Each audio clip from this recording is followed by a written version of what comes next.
Have you ever felt? Are you listening? Leo. Hey Leo, welcome back to my channel. I'm Taylor Cole, your personal astrologer. So, Leo, this month is big for us all, but especially for you because it involves eclipses, and eclipses always involve the sun.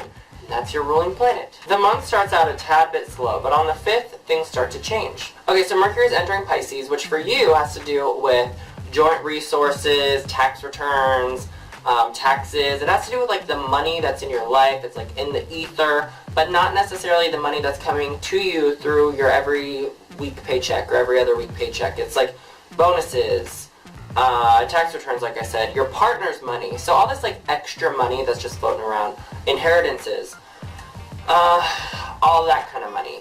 And Mercury is this mental, cerebral thinking planet. On the one hand, it's going to give you the ability to organize your money. It's going to give you the ability to manage any sort of debts or taxes that you need to take care of. However, Mercury isn't that happy in the sign of Pisces. So if you have Mercury in Pisces, don't be sad that I said that. It just means that Mercury is like this very like detail-oriented planet, and Pisces is so not in any way ever going to be like detail-oriented. It's so big picture. So what that means is you're probably going to be very focused on organizing, you know, your money, your taxes, especially because in the United States it's tax season. But you might miss some details. You might not optimize your tax return if you do your taxes now. I'm really going to say wait until April, and you don't have to turn in your taxes till April 18th. So if you're here in the US, wait till April to do your taxes, Leo. And then the same day, March 5th, Mars is entering the sign of Sagittarius, which will be good for you because Sagittarius is your sister sign. You are homies in the sky. Sag and Leo are fire signs. They get along and they understand each other. But since Mars and Mercury are both moving signs that same day, they are speaking to each other in a tense conversation, which really only amplifies the need to hold off on your taxes. It's a tense conversation.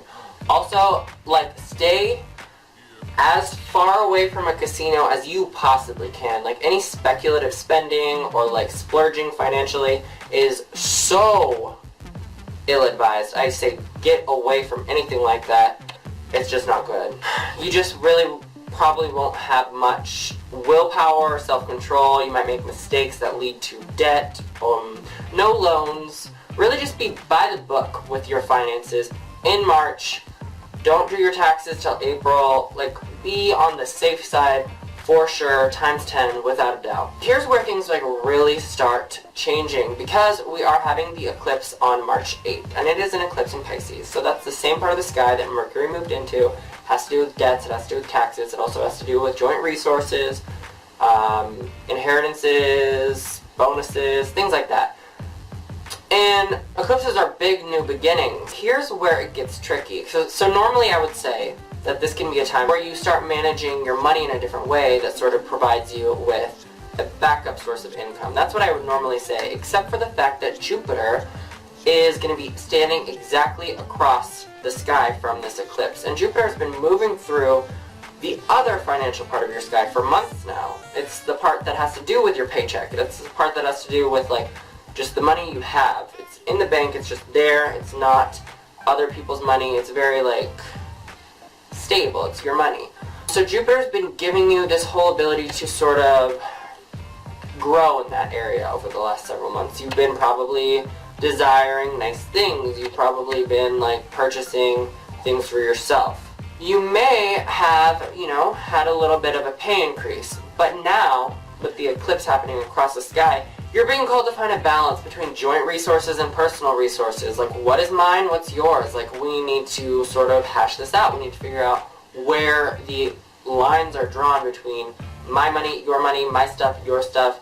Because, you know, a lot of times, here in the United States, it's drilled in our head from birth that sharing is caring. You have to share everything. If you are, you know, keeping something to yourself, you're being selfish. If you are not giving to others, that's wrong, that's bad. That has some good sides to it. Like, yeah, we do need to understand that sharing is important. Conversely, that can really give people some confusion about self-worth and like the ability to own things for themselves. It blurs boundaries essentially, and it diminishes self-esteem, if you ask me. So this is the month, March, to be figuring out where the appropriate boundaries are. Like, what is okay to hold onto as your own? What does need to be shared? Where is the difference? Where is the boundary? You know, what is mine, what's yours, essentially, and what's ours? Think it over, figure it out, talk to whoever you're sharing with, like, talk to them, figure out what they think about it. Also, you know, I think that on a non-financial level, this is going to be a time of really thinking about self-worth matters. So, like, do you love yourself? If you don't, there's a problem. Like, I'm so tired, I'm just so sick of people not thinking they're amazing, you know, like, it's stupid. Everyone has these little things that they don't love about themselves, and this is going to be a time of figuring out how to appreciate everything about yourself while still appreciating what other people can bring to the table. That's awesome, because we need the mutual thing. We need self-love, we need love from others. You can't really go through life happily if you're not getting that correct balance. So then just a few days later, on March 12th, Venus is entering the same part of the sky. There's so much happening there this month. Pisces, and that's going to be the part of your sky that has to do with all of that financial stuff and also, like, you know, worrying about what other people think of you. So this is great for attracting money from other people. If you're looking for support, financial support from someone, if you're interested in, like, getting a loan, seeking out a scholarship, something of that nature, then this can be like a really positive time for you, because you're probably going to be really skilled at attracting the resources that you need in your life. Even if you, like, work with clients and they pay you per session or something of that nature, then this can be a time of attracting high-paying clients. This can be a time of just, like, attracting whatever you need in your life or desire in your life. I remember when this happened to me, which ironically was the exact opposite sign, because I'm an Aquarius rising, so opposite. I went to a bar and, like, everyone was buying me drinks. I actually had to start saying no because I'm like, I'm drunk, so, like, I can't be drinking all this. That can happen to you. Like, if you want to go clubbing one day and you're like, but I'm a little bit worried about cash, then, you know, be responsible, but don't worry too much because people are probably going to be, like, buying you drinks. So, and then just a few days later on March 19th, the sun is entering Aries, which is your sister sign. You are friends with Aries. Aries is another fire sign. So this is going to be kind of a focus on spirituality. This is, like, honestly, sun in Aries in this part of the sky is the ideal location for the sun. So this is a really blessed occasion. This is a time that you are just so immersed in, like, philosophy and wisdom, and people are throwing wisdom at you. People are throwing opportunities to expand your mind, expand your consciousness, elevate your being. You can possibly be really successful at seeking out a scholarship, as I said, because now it's like there's an emphasis on higher education, but there's also the financial support coming in. So that's really a blessing. Just try to expand your mind during this period of time.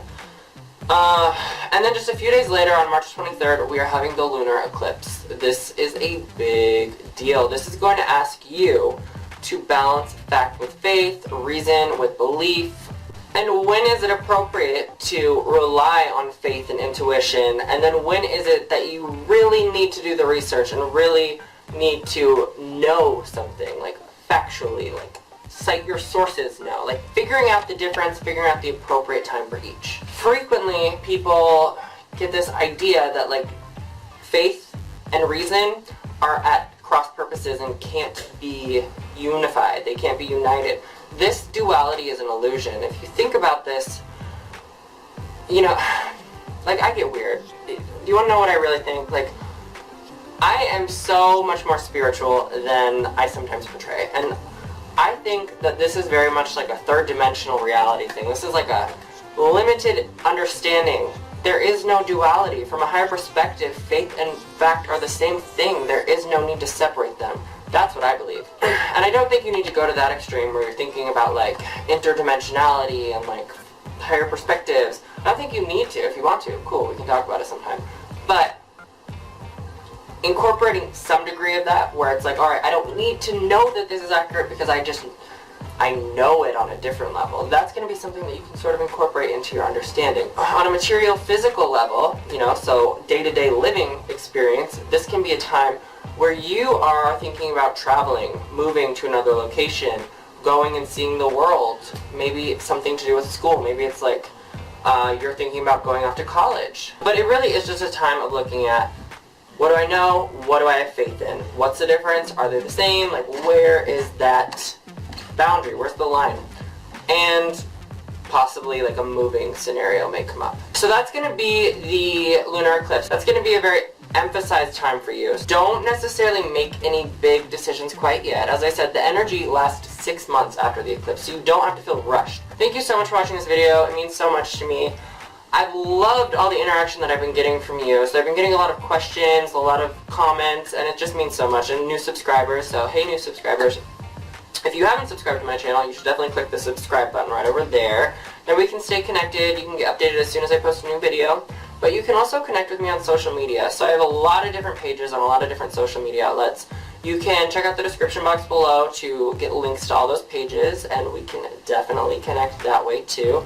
If you would like more personalized information, then head on over to taylorcole.com/services, where you can schedule a personalized consultation or sign up for my subscription, which gives you a personalized horoscope every single month emailed to you. So that is like it's a bargain. It's very affordable. Check it out. And then if you want more generalized information, you can go to taylorcole.com/daily horoscope, where I post daily written horoscopes. Thank you so much. I look forward to seeing you next week for the next video. In fact, it's going to be your video, your rising sign video, in my rising sign series. So check out that video as soon as it's posted. I'll see you then. Try not to do anything crazy during eclipse season, but enjoy yourself. Bye.